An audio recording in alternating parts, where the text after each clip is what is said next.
Saludos radioescuchas, sean bienvenidos a Todo Legal, la columna sobre marihuana del programa Savia Reggae Radio, por Radio Comunitaria Las Chacras. El tema de hoy es embarazo, lactancia y marihuana.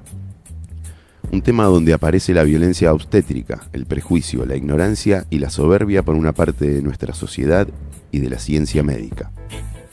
Y como ya sabemos, en el otro lado de la historia, el consumo de marihuana durante el embarazo es una práctica ancestral, tradicional y popular extendida por casi todo el planeta.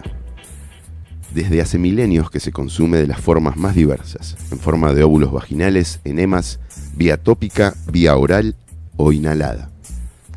Todas estas formas de consumirla están descritas por diferentes pueblos en diferentes momentos de la historia.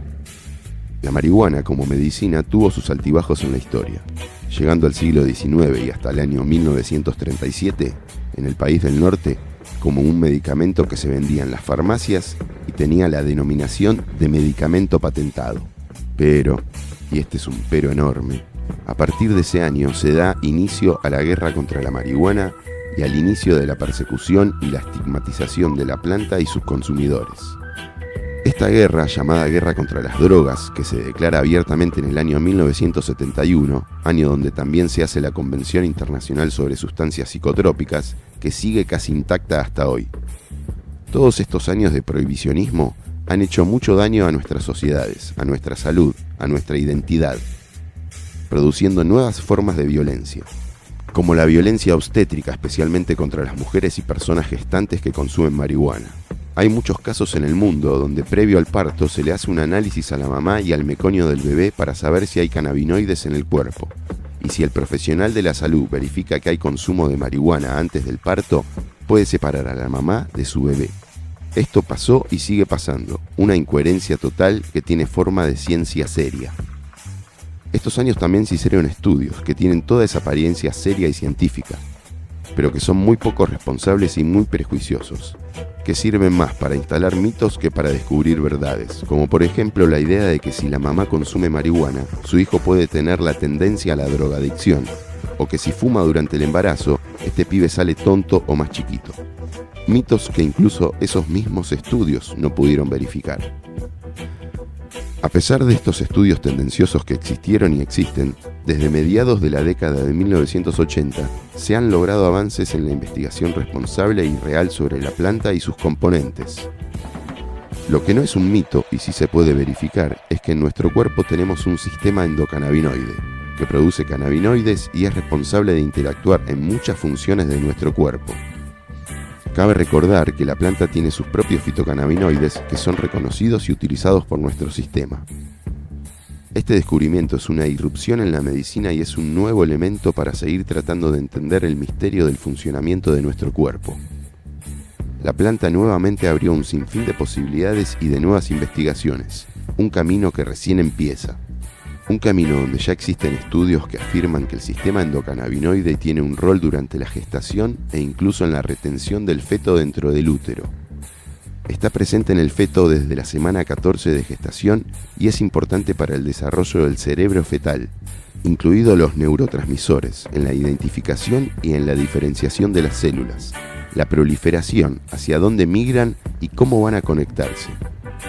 Todos estos avances en las investigaciones hacen tambalear los viejos mitos construidos con mentiras y prejuicios y deben obligar a las legislaciones y regulaciones a adecuarse a la realidad, de la mano de la verdadera ciencia e incluyendo las prácticas culturales de nuestra sociedad. Hoy podemos afirmar, gracias a estos avances, que la marihuana no produce malformaciones congénitas, no produce partos prematuros, no es una razón del bajo peso al nacer y no tiene vínculo con la tasa de mortalidad infantil. En el caso de que el consumo de la marihuana durante el embarazo sea fumado, los efectos negativos que va a tener ese tipo de consumo derivan de la combustión en sí misma y no de los componentes particulares que tiene la marihuana. En la combustión se producen miles de gases que ingresan a nuestro cuerpo. Otros estudios se enfocaron en las razones del consumo de la marihuana durante el embarazo y encontraron que el 70% la consume para reducir o eliminar las náuseas, los dolores musculares o dolores de cabeza principalmente. En cuanto a la lactancia, podemos afirmar que la leche materna contiene cannabinoides producidos por la madre que funcionan entre otras cosas como un estimulante.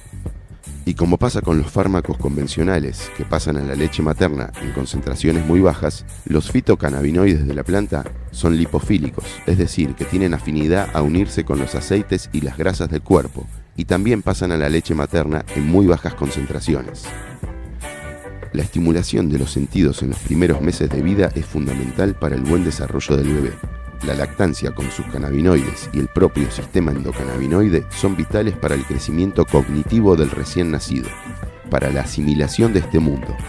Al estimular los sentidos del tacto, el oído, el olfato, la visión y el gusto, se estimula el cerebro en todas sus partes y cuando aparece la risa, la felicidad, nuestro cuerpo, a través del sistema endocannabinoide, segrega, produce un cannabinoide específico, que es la anandamida.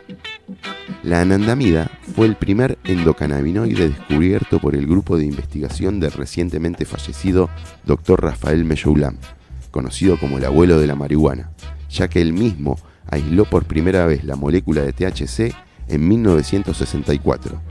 Muchos años más tuvieron que pasar para que sus investigaciones tengan relevancia mundial.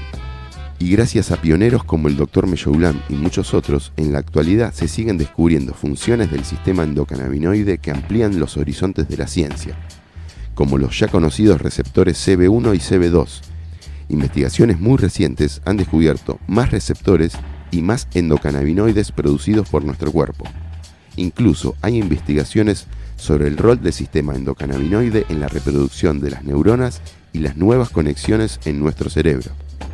Lejos de ser una sustancia desconocida para nuestro cuerpo, los fitocannabinoides de la planta de marihuana tienen mucho para aportar a nuestra salud mental, física y social.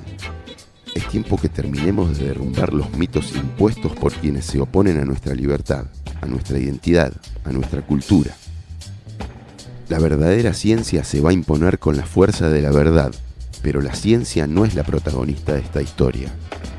La ciencia acompaña de atrás a los pueblos que no olvidan, a los pueblos que resisten, a los pueblos que producen el conocimiento y lo reparten por el mundo.